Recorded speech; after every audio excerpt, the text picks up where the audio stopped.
নিকটাত্মীয় এবং প্রতিবেশীর সাথে সুসম্পর্ক রাখা এটা কি সুন্নত না মুস্তাহাব? নিকটাত্মীয় এবং প্রতিবেশীর সাথে সুসম্পর্ক বজায় রাখা এই কাজটা কি সুন্নত না মুস্তাহাব? ফরজ। সুবহানাল্লাহ। আল্লাহ রাব্বুল আলামিন কোরআনে হাকিমে বলে আমাদেরকে নির্দেশ করেছেন আনতাসিলুল আরহাম, এবং তোমাদেরকে নির্দেশ করা হচ্ছে তোমরা আত্মীয়তার বন্ধনগুলোকে মজবুত করবে, আত্মীয়তার বন্ধনগুলোকে সুদৃঢ় করবে। এটা আল্লাহর নির্দেশ।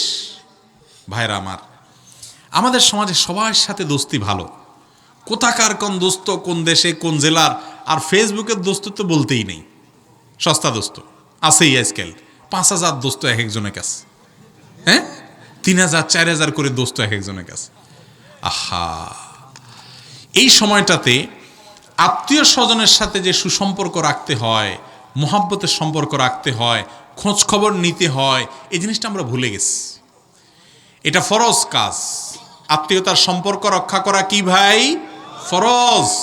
মনে রাখবেন, 5 ওয়াক্ত সালাত আদায় করা ফরজ, আত্মীয়তার সম্পর্ক রক্ষা করাটাও ফরজ। বেশিরভাগ মানুষ আমরা এই ব্যাপারে গাফেল। আত্মীয়তার সম্পর্ক নিয়ে দীর্ঘ আলোচনা, শুধু এটার উপরে আলোচনা একদিন হওয়া উচিত। সংক্ষেপে শুধু এটুকু বলি, আত্মীয় বলতে কাদের সাথে সুসম্পর্ক বজায় রাখতে হবে? বাপের দিককার এবং মায়ের দিককার যে সমস্ত আত্মীয়রা আসেন, বিশেষ করে তাদের, অর্থাৎ আপনার চাচা, আপনার ভাই বোন তো শুরুতেই, মা বাপ ভাই বোন তারা তো আছেনই, এর পাশাপাশি চাচা, চাচাতো ভাই বোন, ফুফু, ফুফাতো ভাই বোন, এদের সাথে সুসম্পর্ক রাখতে হবে। আজকাল আমরা বেশিরভাগ লোক ফুফুদের সাথে যোগাযোগে আমরা অনেক দুর্বল, তাই না? খোঁজ খবরই নেই। ফুফাতো ভাই বা ফুফু, চাচাতো ভাই বোনের সাথে তো পারলে জমি নিয়ে, আইল নিয়ে ঠেলাঠেলিই থাকে, ঠিক না বে ঠিক? অথচ তারা আত্মীয়, রক্তের সম্পর্কের কারণে তাদের সাথে কি রাখতে হয়? সুসম্পর্ক বজায় রাখা ফরজ। যদি তারা আপনার সাথে দুর্ব্যবহার করে, তারপরে আপনার চেষ্টা থাকতে হবে আপনার পক্ষ থেকে যেন ত্রুটিটা না হয়। তারপরে সে করলে তারটা সে আল্লাহর কাছে বুঝবে। কথা কি বুঝাইতে পারছি?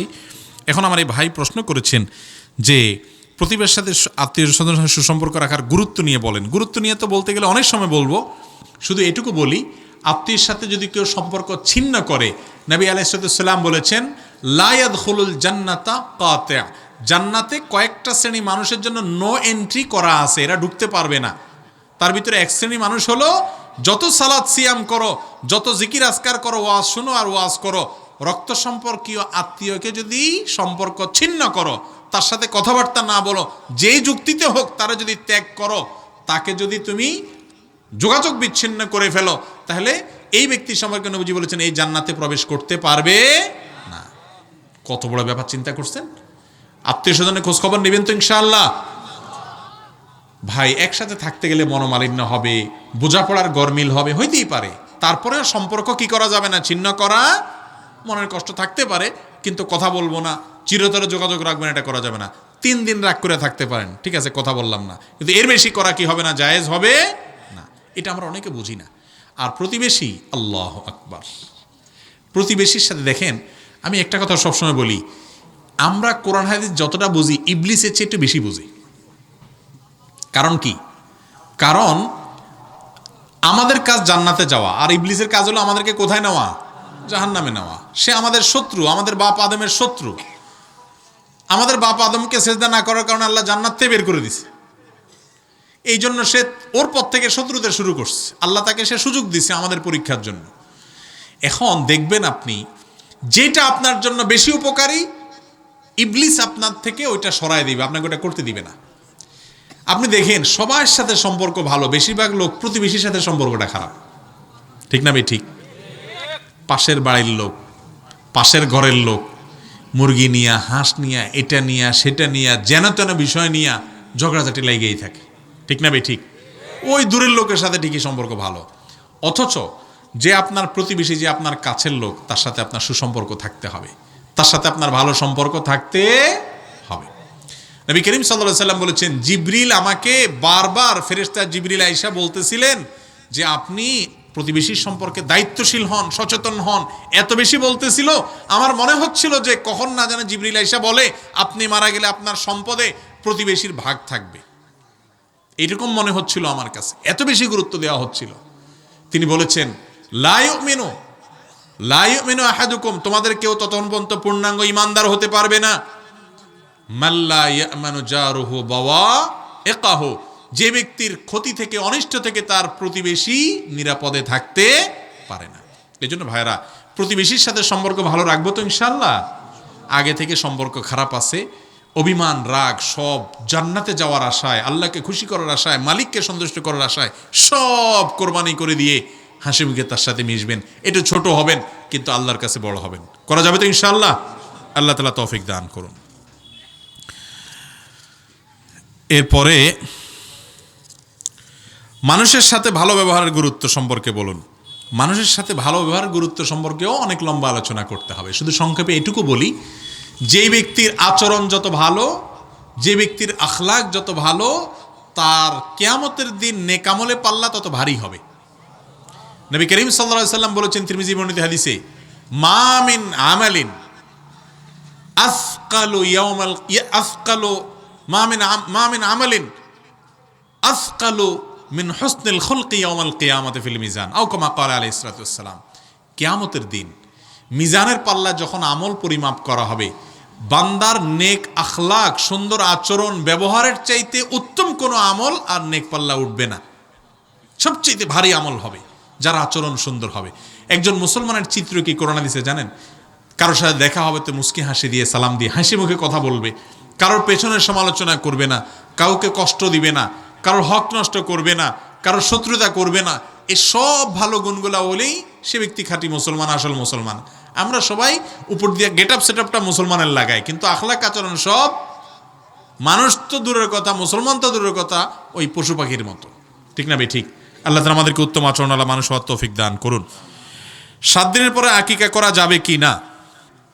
7 দিনের পরে আকিকা করার বিষয়ে ওলামা একরামের দুটি মত আছে।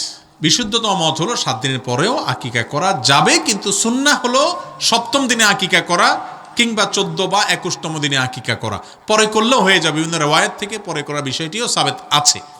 কিন্তু সুন্নাহ হলো কি 7ম দিনে, জন্মের 7ম দিনে, কিংবা 14তম দিনে, কিংবা 21তম দিনে করা। এরপরে প্রশ্ন হলো, অল্প বয়সে মাথার চুল পাকলে কলব করা যাবে কিনা?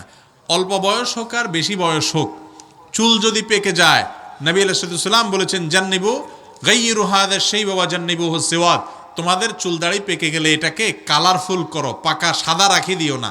বিশেষ করে যখন সব পেকে যায় সেগুলোর কথা বলা হচ্ছে, ধবধবে সাদা, এরকম শুধু সাদা রেখো না, এটাকে কালারফুল করো। ইহুদিরা শুধু সাদা রাখে, তাদের থেকে ব্যতিক্রম করতে হবে।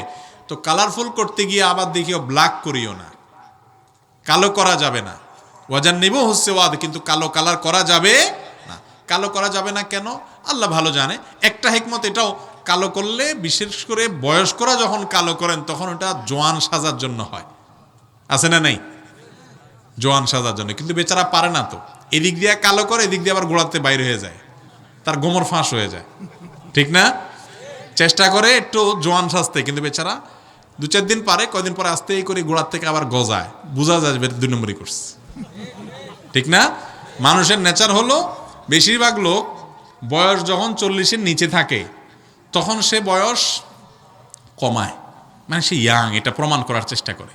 না না, আমার দাড়ি চুল সাদা হয়েছে কিছু, আমি ইয়াং মানুষ।